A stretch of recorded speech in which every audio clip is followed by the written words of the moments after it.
Hello and welcome back to Threshold Games. Last month I participated in the 2022 GMTK Game Jam. I had a lot of fun and learned a few things along the way, so let's go over my submission to the jam, The Phantom of Dicey Dungeon. The Phantom of Dicey Dungeon is an interactive fiction simulator I created using a word processor in Construct 3.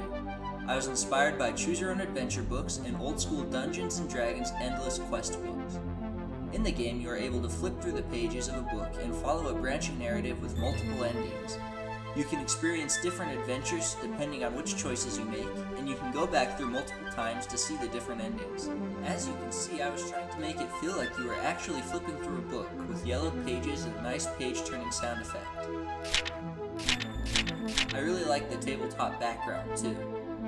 In this story, you visit a board game shop where the owner, a malevolent phantom, sends you into a game called Questland. You find yourself in a cell and have to try and escape. The story can lead you to a cast of fantastic creatures, including an old hag, a mighty warrior, a bridge troll, or the Rat King. Some endings lead to you managing to escape the Phantom's clutches, some endings lead to your untimely demise, and some endings lead to you being stuck in Questland forever. As you probably know, the theme of the jam was Roll of the Dice. Here in the corner you can see that I've incorporated a six-sided die.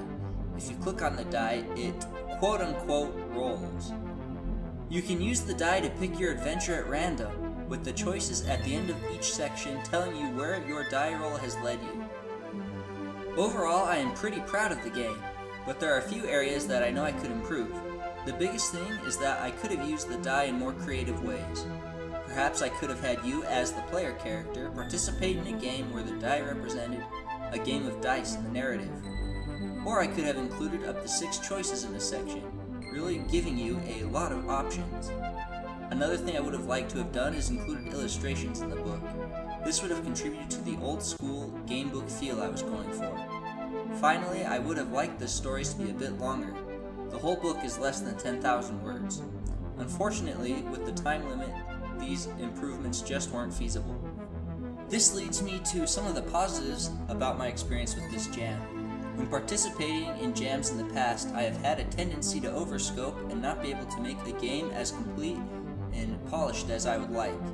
For this jam, I did a good job of staying within a reasonable scope and taking time to polish the game. I also learned a neat trick where I was able to separate the pages of the PDF I made and convert them to PNGs to upload into the game engine. I really had a lot of fun with this jam. I got the chance to do some creative writing and tinker around in Construct 3.